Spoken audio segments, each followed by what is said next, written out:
উঠে দাঁড়াও। একটা প্রশ্ন 4 বার জিজ্ঞাসা করেছি, কথা কি কানে পৌঁছচ্ছে না নাকি? এত অন্য প্রশ্ন কেন তুমি? ক্লাসের বাইরে গিয়ে দাঁড়াও, যাও।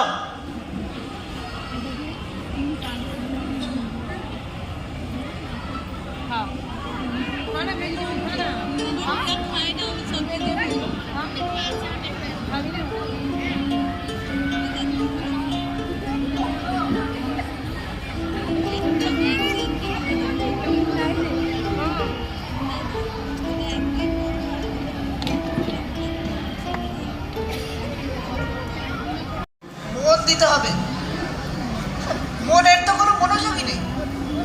আচ্ছা, এরকম অদ্ভুত নামটা কে দিয়েছে? মন, মনের মন খারাপ। মন অ্যাবসেন্ট থাকলে ছেলেমেয়েরা বলে মন নেই স্যার। ওর বাবাটাও নাম স্যার। আচ্ছা আচ্ছা, কিছু মনে করবেন না, আমি একটু মজা করে ফেললাম হয়তো। দেখুন, আমার মনে হচ্ছে কোনো একটা ঘোরের মধ্যে আছে, সেরকম কিছু মনে হচ্ছে। বাড়িতে যতটা সময় থাকছে কি করছেন, স্বাভাবিক লাগছে কি? দেখুন, বাড়িতে তো স্যার আপন মনেই থাকে। ছবি আঁকতে ভালোবাসে জানেনই তো, ছবিই আঁকে। কি আঁকে? ঘর, নানা রকমের ঘর আঁকে।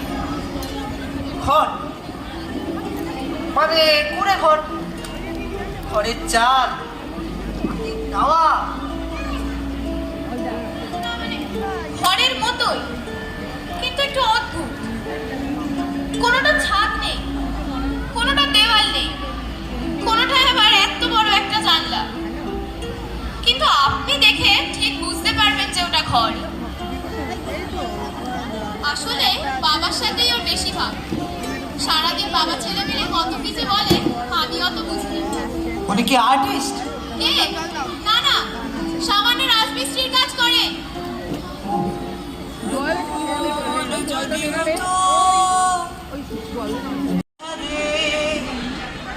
আকাশ দেখা যেত এমন যদি হতো, বিরাটগুলো উধাও হয়ে হাওয়া বাতাস খেত।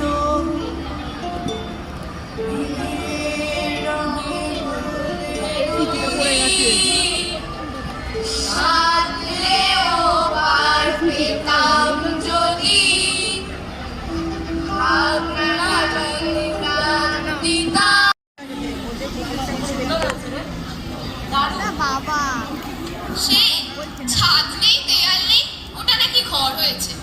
এই কেমন করামি গো তুমি? যেমন বাবা তার তেমনি ছেলে।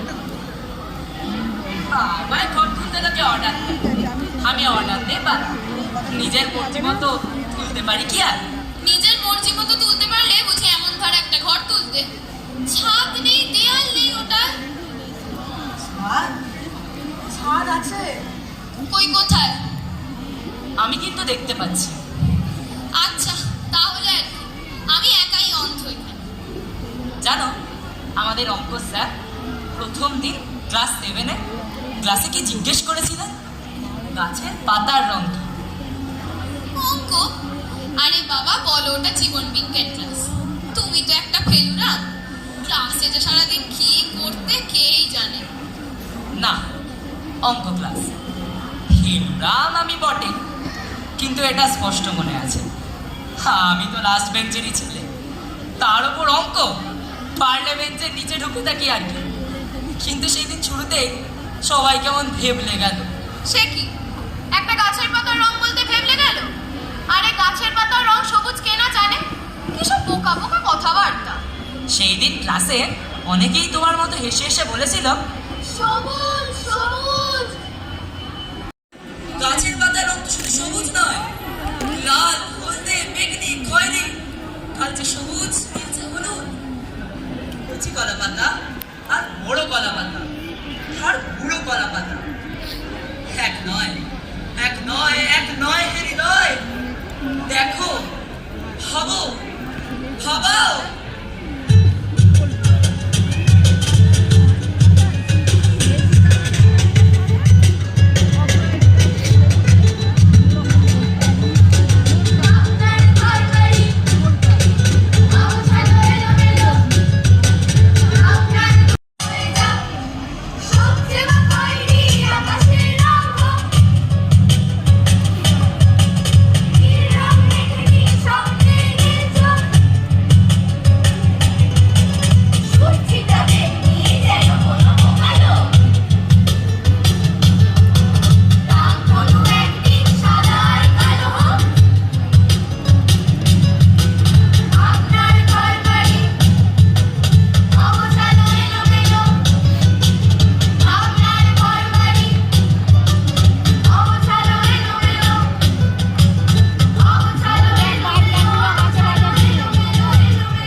তার আগে কয়েকটা কথা বলা দরকার মনে হলো।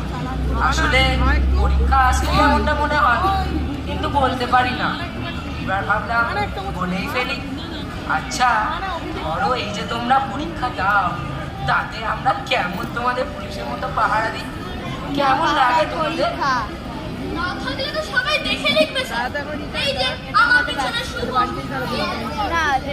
সবাই দেখে লিখবে না মনে হয়। আর যদি সবাই কেউ লেখে লিখবে না, আমার মনে হয়েছে এটা আমাদের সকলের জন্য খুব অসম্মান।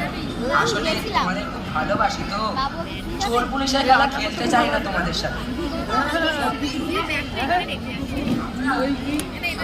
প্রশ্ন দিয়ে চলে যাবে, সত্যি স্যার, চাকরি তো সবাই পায় স্যার।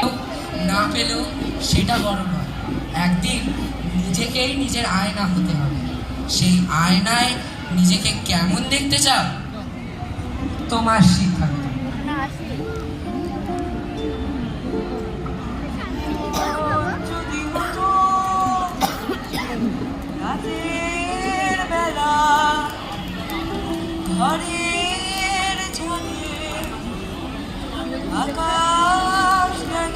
ভেবেছিল আমি সবচেয়ে বেশি দেখে নিই। লাস্ট বেঞ্চ, মজাই আলাদা। কিন্তু ইচ্ছেই করলো না ওসব, কি জানি কেন। ঘরে স্যারেরা কেউ নেই, আমরাই শুনি।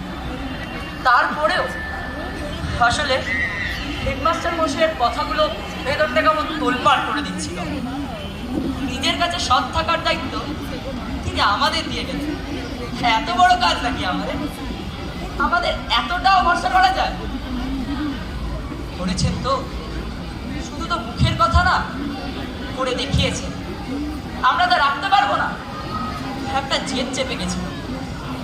কেউ দেখেনি? শ্যামলটা একবার ঘাড় ঘোরাচ্ছিল, তাই আমার ধমক দিয়েছে। পরে অবশ্য বললো যে ও পেন্সিল ছোলার বলটা চাইছিল হবেনের কাছ থেকে। কিন্তু সেদিন দেখে লিখলে তো ভালোই নম্বর পেতে, সবাইকে বলতে পারতে। আর তারপর ওই আয়নাটার সামনে কে দাঁড়ানো জানিস? হেডমাস্টার মশাই আমাকে টেনে টেনে পাশ করিয়ে দিয়েছিল। বলেছিলেন তোর দুটো নাম্বারটা এখানে দিতে পারলাম না হৃদয়, ওটা পরে পেয়ে যাবে। ফাইনাল পরীক্ষা তোমাদেরও তো বাইরের স্কুলে হতো, হ্যাঁ, যেমন হয় স্যারেরা ছিলেন, কিন্তু প্রয়োজন মেটাতে যদি আরো পাতা লাগে, আরো সুতো লাগে, মানে তেজন্য মাস্টার মশাইদের থাকতে হয় আর কি। পাহারা দেওয়ার জন্য। আর এমনিতেও ওই কটা দিন আমাদের পাহারা দিতে হয়। ফাইনাল পরীক্ষাতে পাস করতে পারলি না? কি জানি, ব্রত বলেছিল পারিনি, কিন্তু মাস্টার মশাইয়ের সঙ্গে যতবার দেখা হয়েছে উনি বুকে টেনে বলেছেন, তুই অনেক বেশি নম্বর নিয়ে পাশ করে গেছিস রে হৃদয়, কি করে যে পারলি।